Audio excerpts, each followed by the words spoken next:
Aloha, I'm Sol, your host. The holiday season is packed with many unhealthy, unpleasant traditions that can spoil our sense of well-being on many levels.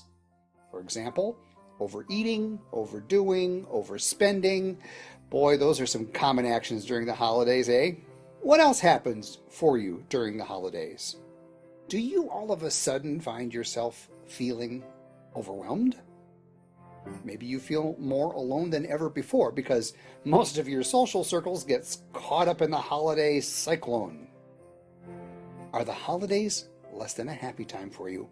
If so, it's time to add more happiness by joining us in this series. We're going to connect weekly starting the last week of November through the second week of February. Every week we have not only a lecture but a live class. Each class provides time to laugh, vent some frustrations, and to offer support to other people in class. I invite you to join us to navigate the holiday season with a lot more confidence. To register for the series, click the links at the bottom of the page. Follow the registration instructions to join us for our weekly, lively conference call classroom. Get ready for some wonderful laughs, some ahas, all from the comfort of your phone.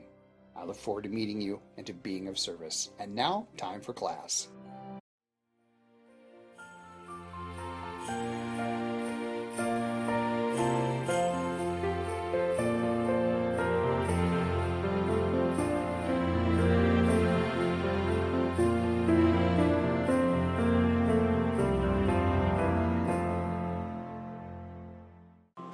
As we dive into week 3, we tackle a topic that it's appropriate, I think, every given hour of every given day. It's that balancing act that we come up against between giving and receiving. I'm going to share with you a couple of different ways to look at that balance so that you're clear how to get back in balance. For what it's worth, imagine the old-fashioned playground teeter-totter. Do you know what a teeter-totter looks like? It's basically one long plank. It has a fulcrum in the middle. One person gets on either end and you jump up and down and you teeter-totter back and forth, up and down and up and down and up and down. For the purposes of this class, on one end of the teeter-totter, put motivations, the concept of motivations. And on the other end, we're going to put expectations, especially during the holiday season. I'd like you to consider how often do your motivations leave you a little bit in the lurch on expectations. For example, you might be motivated to purchase a beautiful, yummy, delightful, extraordinarily expensive gift. You're motivated to do so for whatever reason. Maybe you love someone dearly. Maybe it's a matter of you're sucking up to somebody. The larger the gift, have you noticed, you might have the larger of the expectation. Have you ever taken a look at that? Whatever the motivation is, however motivated I am to do something, it's very easy to fall into a trap that the more motivated I am to do something, the more I may have expectations brewing, bubbling, waiting to explode. Now, at this time of year, it's so easy to feel motivated, especially when it comes to things like time, energy, the concept of compassion, giving and receiving, with the teeter-totter of motivations and expectations. If you've noticed that it's absolutely impossible to give more than you receive.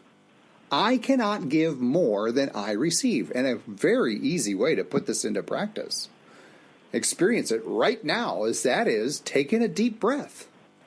No matter how much I might breathe in, I can only breathe out what I've breathed in. I can breathe in a little, breathe out a little. Breathe in a little, breathe out a lot. I'm out of balance. Breathe in a lot, breathe out a little. I'm still out of balance. But what I've learned over years of doing a lot of breathing exercises is the more I practice breathing, conscious breathing, I can actually take in more air, which gives me more energy. So back to our teeter-totter, motivations, expectations. Grab a piece of paper and a pencil. Start jotting down. What are you motivated to do this holiday season? What are some of those things you feel called to do? What are you motivated to do? Largely because the motivation there is most likely a reward. Yeah, motivations are generally fueled by a reward, or if you want to look at the glass half empty sort of thing, you might look at motivations being fueled by wanting to avoid punishment. So you might be told if you don't get a certain thing done by a certain time, you're going to be punished in some form or fashion. It might cost you more money. An opportunity might end. So you're motivated to get it done before that punishment may kick in. So what are you motivated to do in December, January, and February? Let's take a 3-month look. What are the top 5 things that you are finding yourself motivated to do? Once you have those top 5 things, let's break it down. This is the old project manager in me, folks. Yeah, I was one of those project managers. Get out the old outline or spreadsheet or whatever it is that works for you. I know a number of people use a bunch of Post-it notes. They put their ideas on one Post-it note that's a particular color, and then they put the steps to do what they need to do to get that task done on different Post-it note colors. Whatever works for you to plan this out, but whatever your top 5 things that you feel motivated to do, are you motivated to get more healthy? Are you motivated to be more compassionate? Possibly address things like anger, fear, jealousy. What are you motivated to do this upcoming 3 months? I would really encourage you to just pick one out of the 5 that you come up with, because one, I have a sneaking suspicion is going to be more than enough. So once you find that one thing that you're really strongly motivated in doing, and the classic example, of course, at the beginning of the New Year's is what? Get healthier. Get healthier. Now, for those of you who are really already healthy, might it be that you might become a little more compassionate, starting with yourself. But as you find out what you're motivated to do, you have a strong motivation to accomplish it. What are you willing to give? Start breaking it down. Let's think binary. So you've got your topic. I think for simplicity's sake, let's just use the classic New Year's, want to get more healthy. What do you have to start giving to become more healthy? Start listing those things. Maybe you have to give yourself more time when it comes to shopping for more healthier food and preparing that healthier food. So you may have to give more time towards your attention about food and everything related to it. Secondary, receiving. What do you need to receive to get healthier? Do you need help? My goodness, ladies and gentlemen, there are so many qualified professionals out there that are just waiting for you to ask them to help you. If you need help getting more healthy because you're stressed out all the time, maybe it has nothing to do about what you're stuffing in your mouth. It has more to do with what you're stuffing in your eyes and what you're stuffing in your ears. If that's the case, seek out help. Learn how to receive help. So we're going to caveat just for a moment here and look at that teeter-totter again. Remember, we set it up with motivations and expectations. We'll get to expectations in just a minute, but I'm going to have a secondary little teeter-totter going. That secondary little teeter-totter is the teeter-totter of giving and receiving. On a scale of 1 to 10, you probably have heard this in my other classes before. Let's revisit this. On a scale of 1 to 10, 1 being hate it, 10 being love it. On a scale of 1 to 10, how do you rank yourself on the concept of giving? Do you hate giving or do you love giving? Where do you fall in there on a scale of 1 to 10? Same thing with receiving. On a scale of 1 to 10, do you just hate receiving something from someone? Or do you love receiving something from someone? What's your scores? One of the reasons why I think most people suffer from an extraordinary imbalance between giving and receiving, and I say this because I've done so many workshops and seminars and programs and online classes, and I ask people these same questions on a scale of 1 to 10 when it comes to giving and receiving. It seems to be the norm. Folks love to give. Do you love to give? Is it really fun for you to give? Do you get a sense of joy or accomplishment? Are you motivated to give because it does bring you joy? On the flip side, when it comes to receiving, there's this notion that we have, it's called our intuition, and one of the things that makes us reluctant, one of the things that makes me reluctant to receive, is if I sense there's a hidden agenda when somebody's offering me something. Now that hidden agenda can be an expectation. See how this is beginning to weave together? If somebody's offering me something and I really want to receive it, but yet my gut is saying, I don't know, there might be an expectation there. There might be an IOU. There may be a string attached to that. It behooves me to ask, is there a string attached to that? And sometimes a person who's offering something, they may have absolutely no clue that way deep down unconsciously, yeah, they're attaching a string, and we pick up on that string, and we decline whatever's being offered. Has that happened to you? Has somebody offered you something, and it seems like it's something you really want to receive, but there's a little voice in the back of your head going, wait a minute, hold on, what's going on? What's the agenda? One of the little things that I have learned in my life is that if I encounter someone who's given me something and they've attached a string to it, there's an IOU attached to whatever they've given me, and they weren't clear about that IOU. And then weeks, months, years later, I get a call or an email or we connect and there's this, you owe me this favor because I did blah, blah, blah for you once upon a time. One of the more interesting things that I do to really cut down expectations around that is to say, if you would have told me at the time you were going to have this IOU attached, I wouldn't have accepted it. So, sorry, you've got to make that known going forward. If you've got a string attached to a favor, you need to let me know that I'm going to owe you a favor. That's the difference between an agreement and an expectation. If I agree to something, it's because I'm consciously making a commitment. I'm making an informed decision. That's an agreement. An agreement is totally different than an expectation.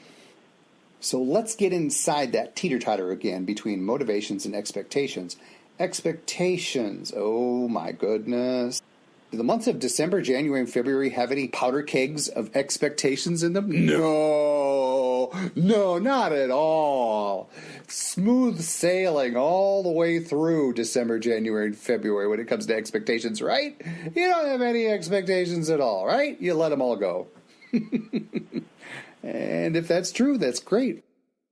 The reason I release expectations is because, again, going back to that analogy of a teeter-totter, if you've ever watched kids play with a teeter-totter, you got to be careful when you end the playtime on the teeter-totter. Because if one person gets off the teeter-totter a little too fast or gets on the teeter-totter a little too fast, the person on the other end could either go flying or they're going to land on their butt really hard. And that's what happens with expectations, is we generally get thrown for a loop or we land really hard with expectations. As we come to a close with the lecture portion of our class, for those who are registered, you're going to dial in and we're going to dive deeper into this, or if you're listening to this on the podcast downloads, fantastic. The call to action for week 3. When you sense an imbalance beginning to happen over the long run between giving and receiving, when you begin to just have that notion that you're being taken advantage of, if I start feeling, wait a minute, something's out of whack here, something's out of balance, the call to action is just notice whatever it is that's triggering that feeling of unbalanced. Just notice it. Just track it. You don't need to put a good or bad, right or wrong judgment on it just yet. And so the call to action is, with an increased imbalance, if you're becoming more aware of an increased imbalance, just by becoming aware of the imbalance. This is really cool, and it works. When I become aware of an imbalance, if I just note it, I don't freak out about it, I don't get really confrontive about it, unless it's really extreme, but one of the more interesting things about my awareness, and you'll find this as you build your own awareness, is the imbalance begins to dissolve just by becoming aware of it. All right, that's it. Lecture time is done. Time to get into our conference call classroom. And in class, we're going to explore more the information that you just experienced in this lecture. I see I have a David, a Marcia, a Rick, and a Cheryl. How about a quick shout out? Where are you calling in from, David? Hey, guys, I'm David from St. Cloud, Minnesota. Welcome back, David. Marcia? I am Marcia from Boston, Massachusetts. Fantastic. Glad to have you back, Marcia. We've got the islands on the line. Big Island. Yay! Rick and Cheryl. Aloha, Rick and Cheryl here from the Big Island of Hawaii. Yes, we are. Thank you. And I am so delighted. Everybody so far, you're alumni of this program. We're on week 3. Feeling a little deja vu yet? 1 year has gone by since you heard this for the first time. And tonight, we're excited because I get to co-pilot with a very wise man who has shared his wit and wisdom with us for over a couple of years now. David, you signed up to co-pilot this particular week 3 on the balancing between giving and receiving. I had this particular lesson or this particular exercise in Pay Me What I'm Worth in Chapter 10 was one that seriously, at first blush, really set me on my ear. And in exploring it, a lot of cool things popped up for me that connected, the dots connected in my life in a way. And I'm really hoping to be able to bring some of that out for everybody tonight. I'm really excited about that. I love that teeter-totter way of looking at that. Balance, oh, boy, can I see it if I really teeter-totter it. Wasn't that interesting? Guys, I want to start this conversation off tonight with a couple of real big questions. The first thing I really want to find out, because I don't know if we actually did a top 5 in class together before, and so I'm just curious, of those top 5 things that you identified that you're motivated to do December, January, February, we can have a volunteer, and then I want you to pass the ball, okay? What's your number one thing that you're motivated to do? When I first started with Team Clarity, I was so motivated that I needed to have a change. This year, I'm motivated. I really want to have a part-time job because I have plans that I just can't wait to start. And it takes money, so I want to get that part-time job. You want to get a part-time job. Okay. Yeah. That's your number one. That's the number one.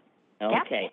And now, go ahead and pass it. But as you pass it, I want you to yourself to be thinking of all the expectations that come with that part-time job. Okay? Okay. Go ahead and pass the ball. I will pass it to Rick. All right. Mr. Rick, come on down. Thanks a lot. I kept thinking, what am I motivated to do December, January, and February? A bunch of things went through my head, and then I just want to live. That's it. I mean, you guys can do what you do. My motivation is live. To live. What I would attach to live would be a little different than what you would attach to live, Rick. I'll bet you they'd be very different. You wouldn't catch me on a surfboard at dawn. Are you kidding me? I like my vertebrae in the order they're in. Okay. I live for that, David. Living, that's just living. We've had the biggest energy from these waves is transforming to the bone and tested our focus, our abilities, our physical prowess. We are so blessed to have massive waves in Hawaii to deal with our energies. I was going to pass it to Soul. Is he still around, or is he taking a nap? Back up. Let me. Is there an expectation there? Yeah. Over the holidays, I think the number one thing I'm motivated is just remind myself of the importance of being grounded, especially as it seems like chaos gets more of a limelight. So being grounded to me, what that involves is making sure that any procrastination that I'm tempted to do around my meditation time, when it comes to being grounded, I also have to remind myself that, yes, that extra serving of whatever would certainly taste good, but it will probably take about 2 hours of my sleep time away. Being grounded, that's my motivation. That's what's on my top of the list, is just being grounded during the holidays. I'm going to just allow that to sink in and savor those thoughts. So savor those thoughts. And of course, I'm going to ping it back to the islands, the goddess of bread making, Cheryl. The first thing that popped into my head, to make some almond roca. I just am really looking forward to doing that. That'll help Soul stay grounded. Yeah, if he sends me his address. Can you attach that in an email? Have they upgraded email yet?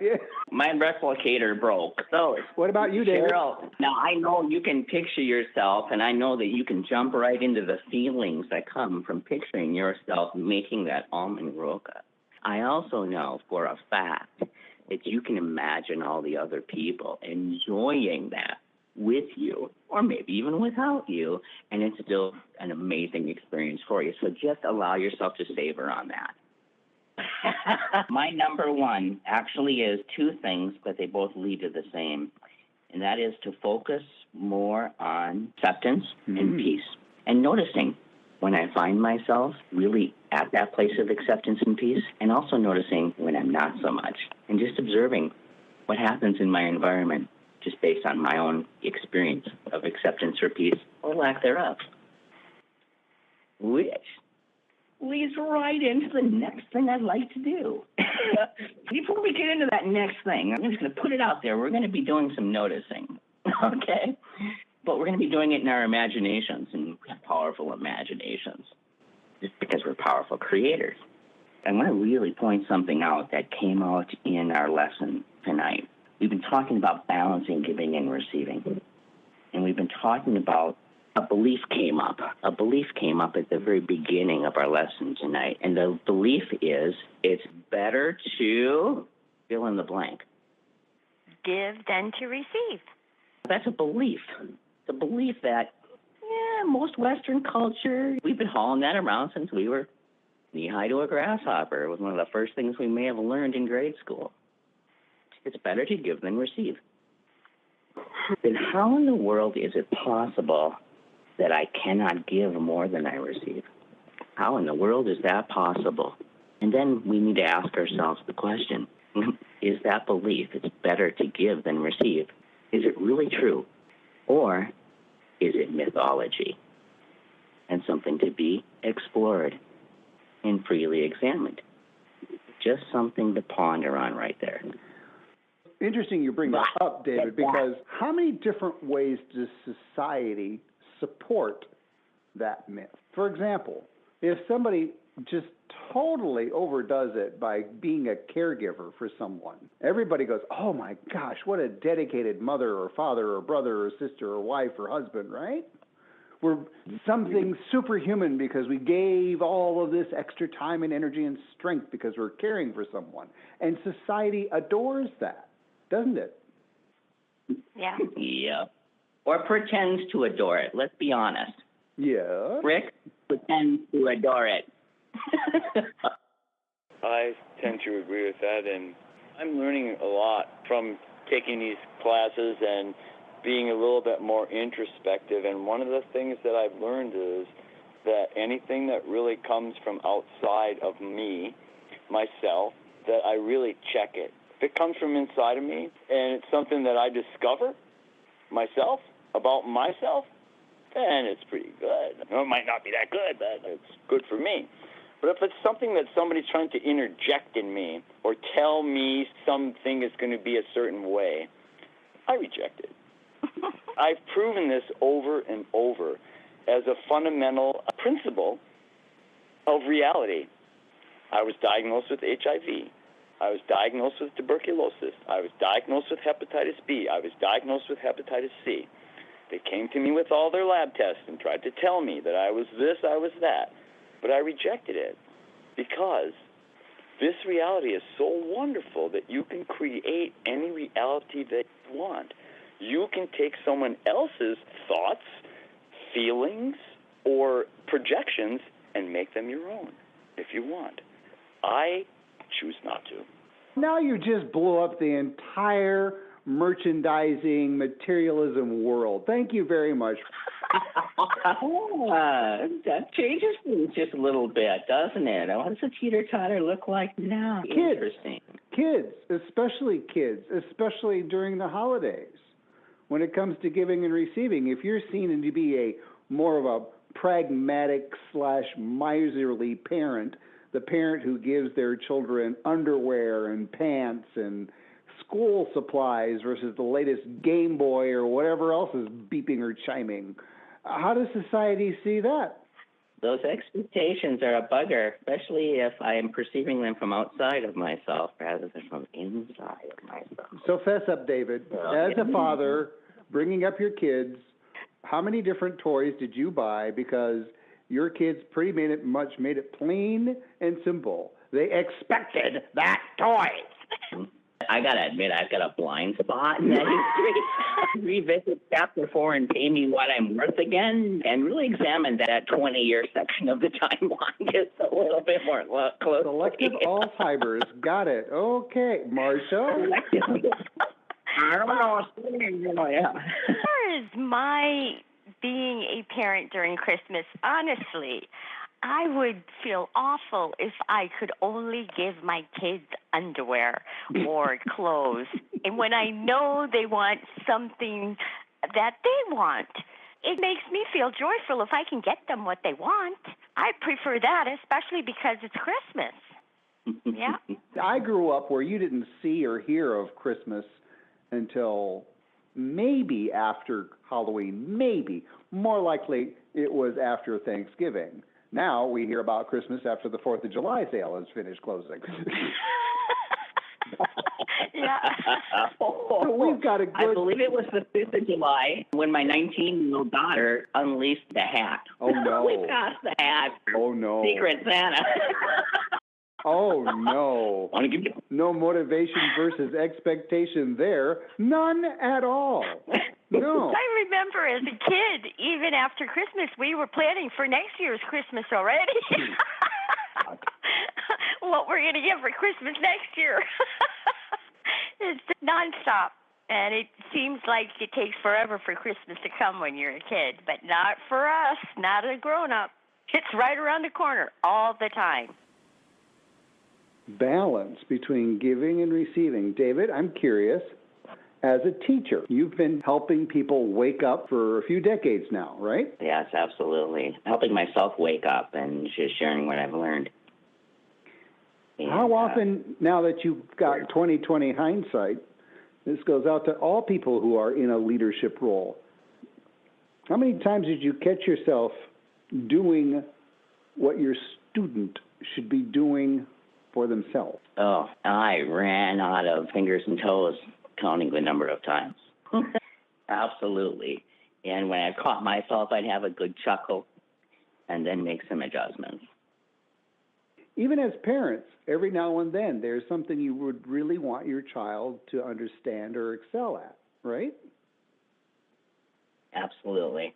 What happens when you get to be vested in the outcome? From my experience, the more vested I became in the outcome, the more unlikely that outcome was to come to fruition. If I was able to just, wouldn't that be cool? And then get really hootless about it. Yeah, it's all good. He's perfect or she's perfect just the way she is. She'll figure it out or not, and that's great. I can't wait to watch and see what happens. And then just give it 3 months, give it 6 months, and poof, it materializes. That just happened with my son. Last weekend, I watched my son be the giver I always knew he was. He's been on the receiver end for a long time, and that's perfect. He sensed an imbalance.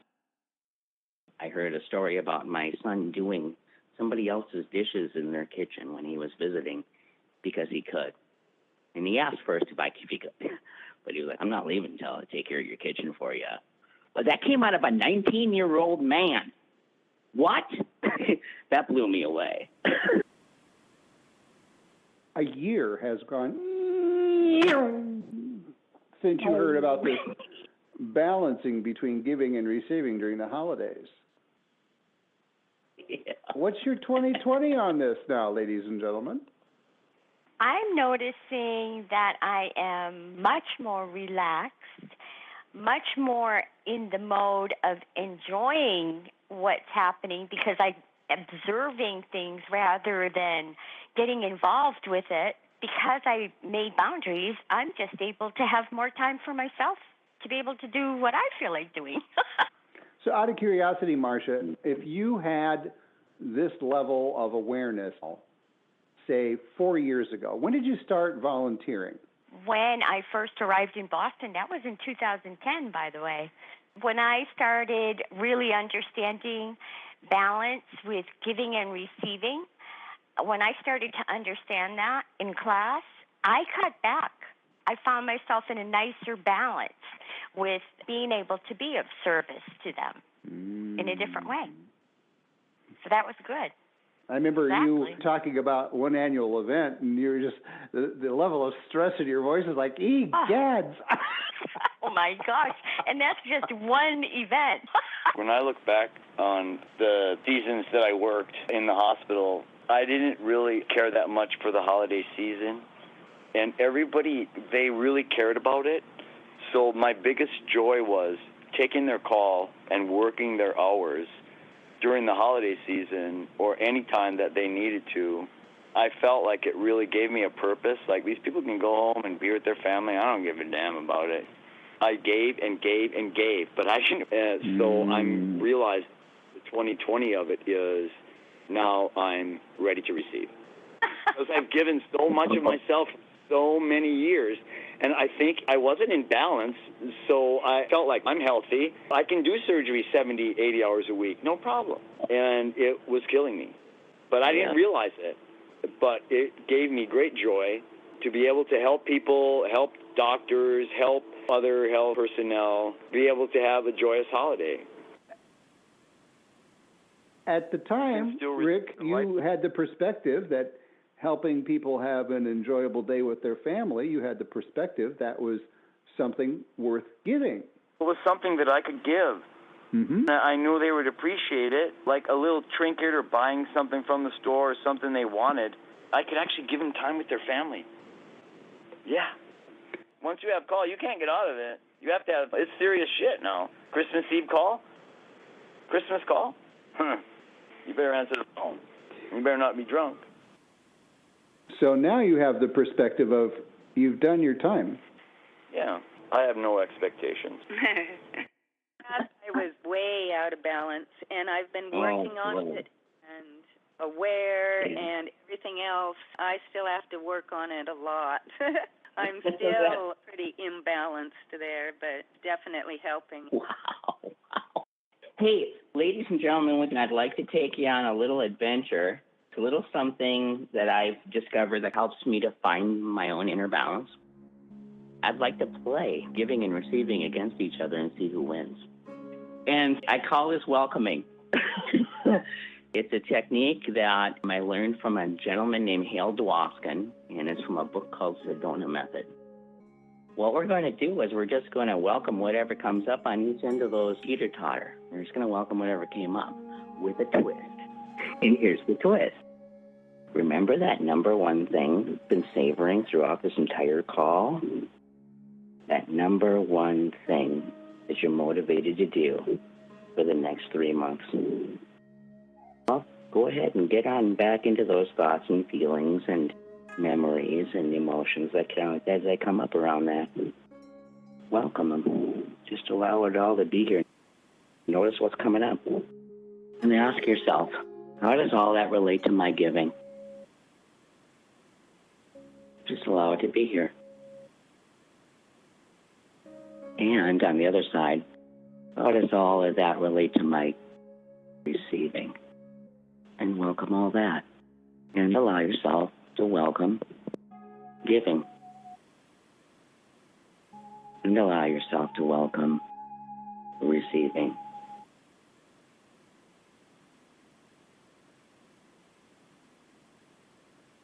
And welcome all of the opportunities for receiving. Maybe you've got some thoughts and some feelings and some memories and emotions and even some beliefs around that too. Welcome all of it. Allow it to be here as best you can. And as best you can, just for right now, would it be okay to just let that all go and be? And so it is. As you were sharing that, David, I was seeing this teeter-totter floating up into the air and getting longer and higher until it just disappeared. No, just dissolved, just out of sight. Friend is balance. Exactly. I think, Cheryl, when was it that you discovered giving and receiving are the same? Oh, in our class, I never gave thought to that before, that those were the same and that they balanced out, and that I had really been pushing away my receiving, so I was really imbalanced in that way. It really opened my eyes on that one. So just like inhaling and exhaling is known as breathing, right? Yep. It's really that simple, that giving and receiving are the same. Funny that. Love that paradox. Love it, love it. Yeah. Think about how complicated, especially during the holidays, how complicated we can wrap giving and receiving up in. I have a sneaking suspicion that somewhere along in our timelines, in each one of us who are listening to this and playing along with this balance between giving and receiving, there's got to be a story or two where the perfectionist just went on just a rampage, especially during the holidays. Something had to be just. And it probably involved a tradition, didn't it? Every time. So are you beginning to see how this series knits together step by step? We get more and more focused. In our last adventure, we talked about traditions and rituals, right? Are traditions and rituals a source of balance? I could feel everybody whirling through their Rolodex memory of... In most cases, no. But at the same time, the deliciousness of switching it up. Boy, the way I have always been, I want to put everything on autopilot. I want to get it all on. Oh, yep, that's just what we do. That's just what we do. Yep, that's just how it works. And it's really interesting to see how now deliberately, playfully throwing a wrench in the mix. I'm just glad that I am taking this class to remind me to stay balanced, especially during the holidays. Note to self, yes.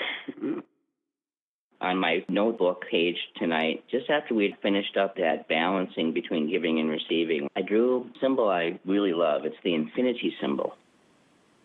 And to me, what I see when I see that infinity symbol is I see a flow of giving and receiving, and ups and downs, and goods and bads, and loves and fears. And I just feel this flow.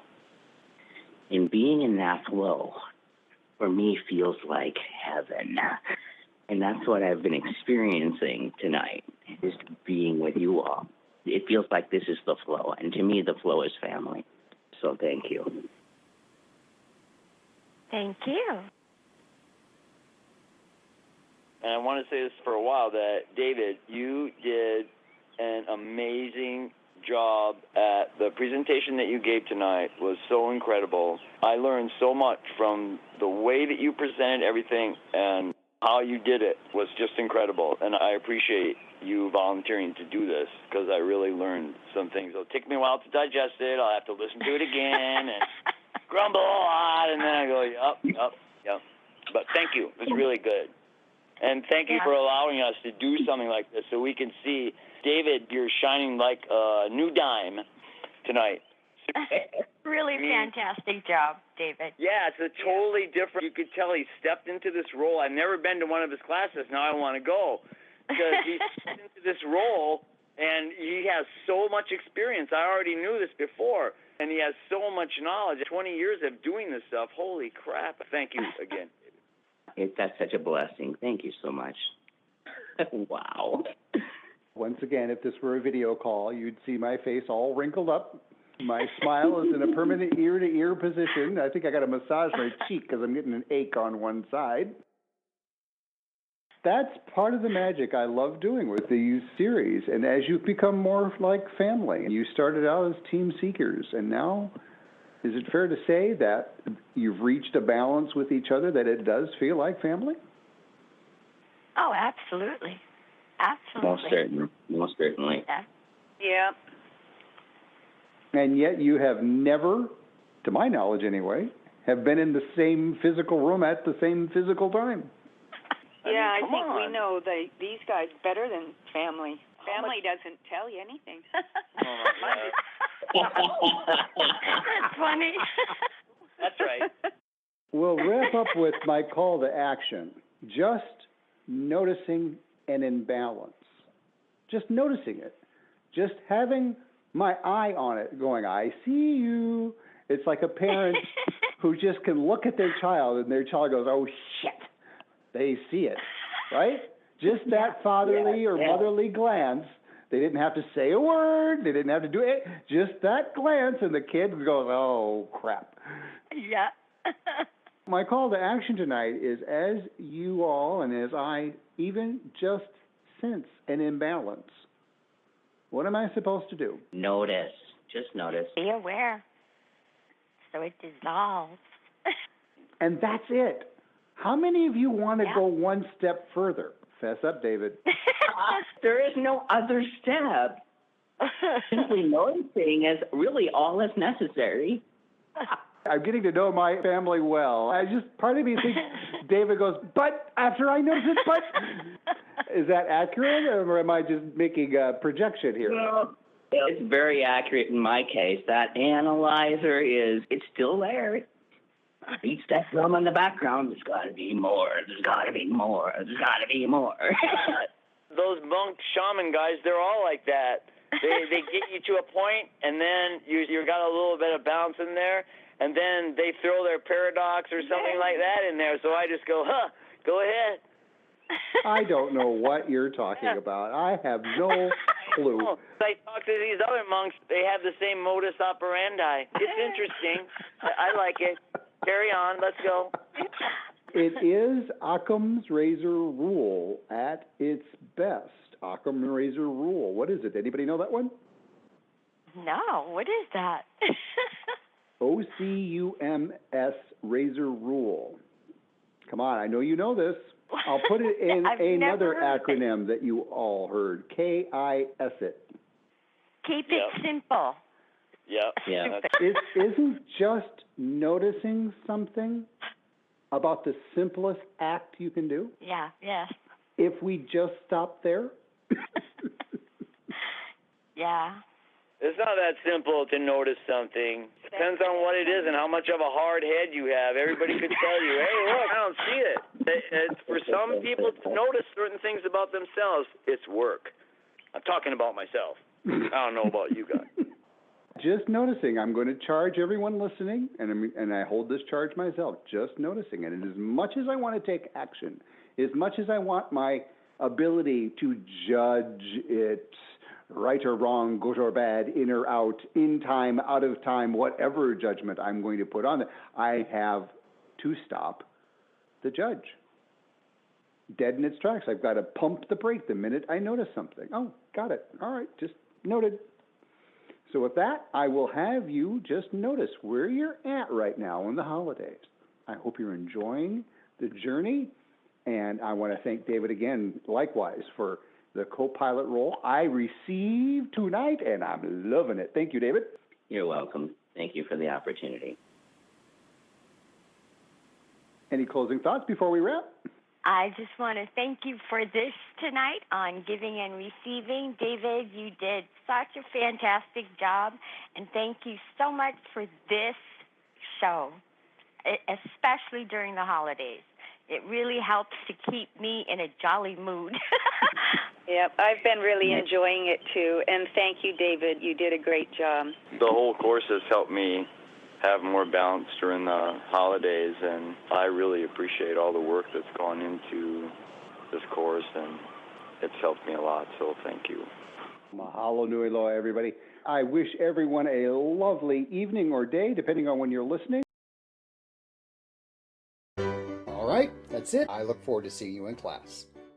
Aloha.